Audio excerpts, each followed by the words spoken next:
Hello everyone. In this video, I'll show you how to add scroll effects in WordPress. First, go to your WordPress dashboard. On the left menu, click Plugins, then Add New. In the search bar, type Elementor. When it appears, click Install Now, then Activate. Next, go to Pages and click Add New. Give your page a name or you can edit an existing page, then click Edit with Elementor. This opens the Elementor editor. Click the plus sign to add a section. Choose a structure like a single column, then drag in a widget such as a heading. Click the heading to select it. On the left panel, go to the Advanced tab. Scroll down and click Motion Effects. Turn on Scrolling Effects. Now you'll see options like vertical scroll, horizontal scroll, and more. Turn on vertical scroll.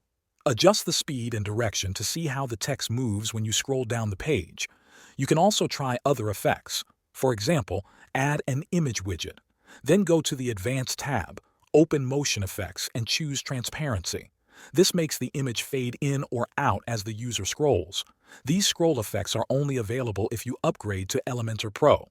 Once you're done, click Publish and preview the page. Scroll through it and see your effects in action. If needed, go back and adjust the settings. Using Elementor makes it simple to add visual effects without any coding. It helps your page feel more dynamic and modern, even with just a few changes. That's how you add scroll effects in WordPress. Thanks for watching.